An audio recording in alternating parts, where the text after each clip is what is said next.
Good morning, everyone. Here's your Mormon news update for August 18th, 2025. In my update Friday, I gave a timeline of events surrounding the Fair Conference and Randy Austin, a lawyer for the Mormon Church who spoke there in support of the Mormon Church's helpline. Once again, he said, as reported by the Deseret News, the abuse helpline for bishops of the Church of Jesus Christ of Latter-day Saints and strong clergy privilege laws are the best option for protecting children from abuse. I need to add one more thing to that bit of news. Not only is Randy the chair of Curtin McConkey's First Amendment and Religious Organizations Practice Group and lead outside controversy and crisis counsel for the Church of Jesus Christ of Latter-day Saints, but on April 4th, 2024, he was announced as a new member of the Mormon Church's 12th Quorum of the 70 covering the Utah area. That announcement says, Randy T. Austin, 58, Alpine, Utah, shareholder Curtin McConkey, currently serving as Audit Committee Chairman of the Alpine, Utah West Stake, former bishop, bishopric counselor, high counselor, and stake presidency counselor, wife Leslie, 4 children. So what is an Area 70 from LDS.org? Area 70s are church leaders called by the First Presidency to be special witnesses and to assist the 12 in building up the church and regulating all the affairs and preaching and administering the gospel in their assigned areas. They act under the keys and direction of the Quorum of the 12 Apostles. Area 70s are called and set apart to serve in specific geographical areas, but may also be assigned to serve in other areas as needed. They are not called to full-time service and typically serve for 5 years. Their duties include meeting and counseling with local church leaders to help them fulfill their responsibilities. Each Area 70 belongs to a quorum of the 70. There are currently 12 quorums of the 70. More quorums of the 70 may be added as the church grows. Though all 70s have equal authority, some are designated as general authorities and others are designated as Area 70s. So not only is this lawyer, Randy, lead outside controversy and crisis counselor for the Church of Jesus Christ of Latter-day Saints, but he is also an Area 70 for that same church and has agreed to the duties I previously listed. Do we find it at all surprising that he is championing a helpline that, as reported in many news outlets for years now, helps the Mormon Church cover up abuse? Also, as a side note, LDS.org does not, as far as I could tell, ever really say what the difference is between a special witness and an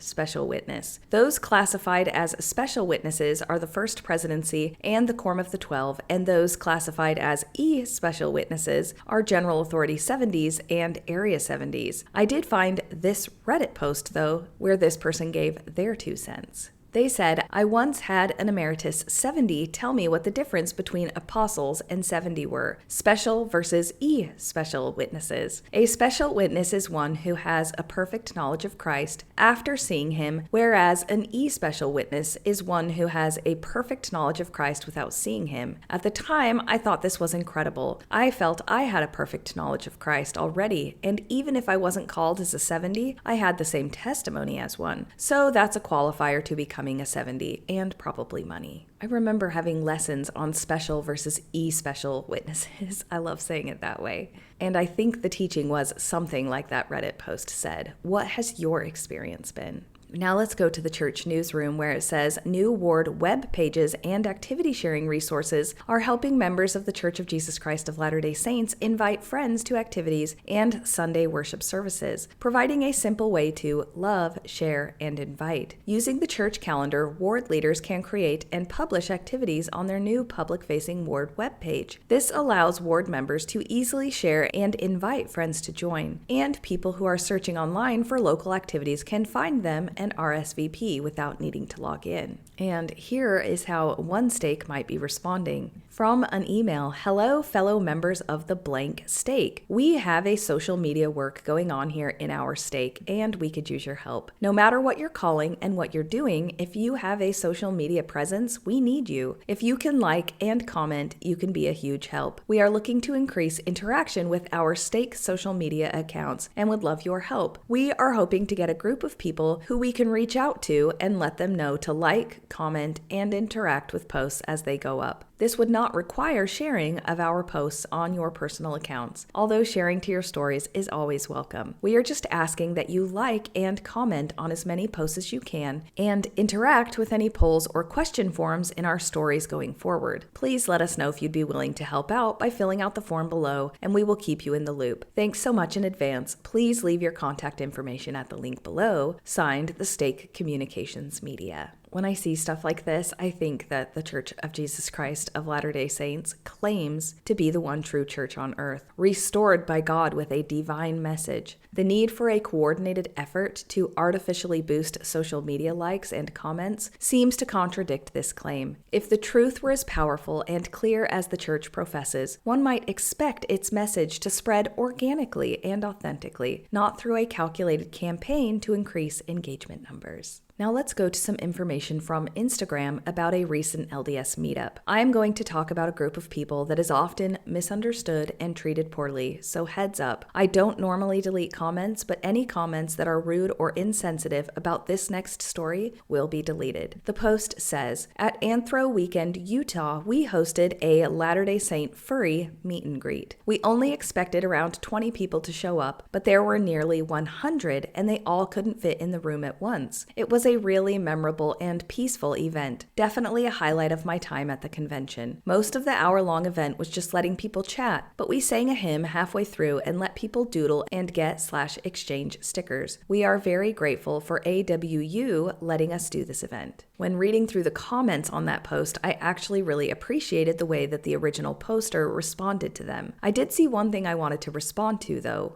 One comment said, "Will this affect whether or not you get a planet?" And while I think maybe they were trying to poke fun, the original poster said, "The planet thing is a myth, but to answer the most related question to it and give a bit of extra elaboration, we believe it does not affect our closeness with God and Christ, nor the ability to achieve salvation and exaltation." I believe this person is talking about their interest in furries. The comment goes on to say, "Just like any other hobby, as long as the things you're involving yourself with in that hobby don't violate God's commandments or church policies that apply the gospel to present-day topics, then our church believes it is fine, and that God's presence can even be among people in settings as crazy as a furry convention, as long as they're being responsible." The original poster goes on to say, "For me at least, I felt that the Holy Spirit was very strong at that event, and there were a lot of things leading up to the event and during the event which I feel worked out unnaturally well to make this event happen as well as it did, which makes me feel more so that this was something God was supporting. I heard many other people at the event felt very similarly /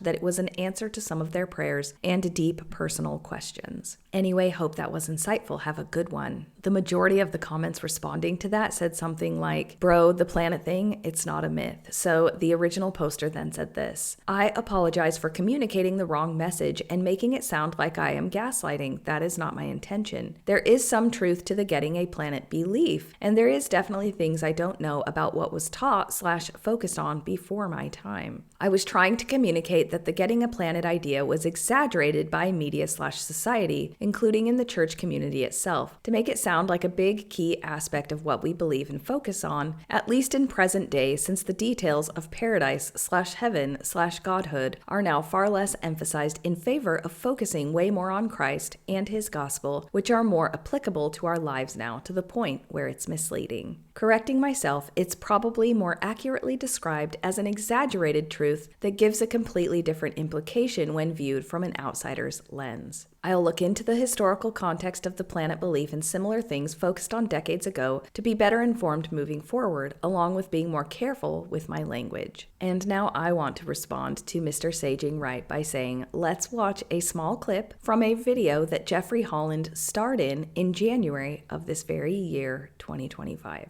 We believe that we are gods in embryo. We teach that. We believe that because it's in the scriptures. But how does that happen?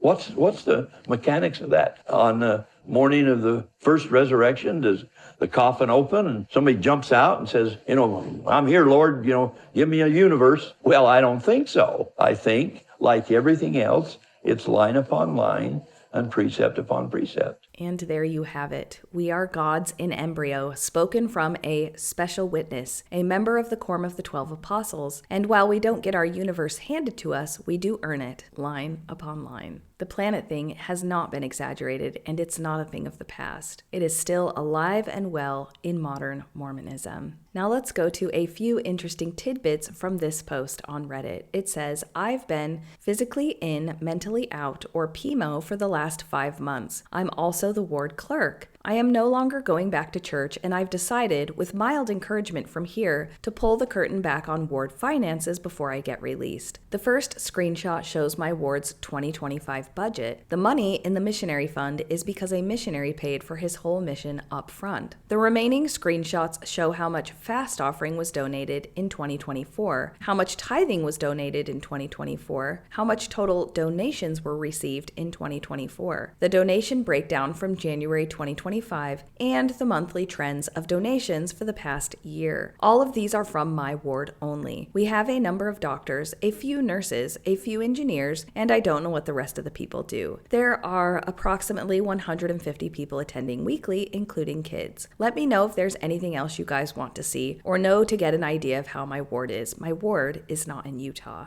And then someone commented this, which summed up some of my thoughts about the post. Your ward's yearly budget is $7,500 from $338,000? OMFG. They keep $330,000 then. What this commenter is pointing out is that in this particular ward, over 1 year's time, $338,000 was donated in tithing, and the ward's annual budget, the money they are allowed to spend on all of their programs, is $7,500, and church headquarters gets the rest. Later on down in the comments, this interesting info came up. I did not know that the church doesn't refund when a missionary prepays but comes home early. That's so freaking gross. Another thing I found out, if someone pays for a month of your mission but doesn't tell you, so you pay too, you guessed it, they keep both and never say a word. I can't believe I have given them so much money. And the person who originally posted it said, it's worse for him talking about this missionary. He paid and never went. That money has been hanging out there for years, to which someone responded, they should give it back. And the original poster said, I agree. The previous bishop tried and was told no. It's pretty messed up, but no one gets money back from the church. So apparently in this ward, there was a missionary who planned on going out to serve a proselytizing mission, and they paid for it all up front and then ended up not going. And now, because it was a donation, they can't get their money back from the church. The Mormon Church's financial system, as described by this post, is one of unconditional giving without full transparency or accountability to the donor. The missionary's situation is a stark example. An individual made a significant financial sacrifice, and the institution kept the funds without fulfilling its side of the implied transaction. This is an exploitation of trust and good faith, particularly when compared to a nonprofit organization that would typically be more transparent and accountable to its donors. The fact that the previous bishop tried and was told no regarding the refund shows that even at the local level, leaders' ability to exercise compassion is limited by institutional rules. The Mormon Church is, once again, shown as a rigid, top-down structure that prioritizes institutional policy over the well-being of its members. And last up today, let's finish with this great quote, because I think it not only applies to toxic families, but the system of the Mormon Church. It says, some of the most dangerous people in toxic families genuinely believe they are good because they feel justified. They rewrite history to suit their narrative, dodge all consequences, and take zero accountability for the harm they have caused. In their minds, they have never done anything wrong, and everyone else is the problem. This kind of self-righteous thinking isn't just toxic, it is delusional. You absolutely cannot reason with a family member who believes their abuse is justified and their cruelty is invisible. Protect your peace by recognizing that accountability will never come from someone committed to rewriting the truth. And that's your update for today, folks. I absolutely hope you have the day that you deserve.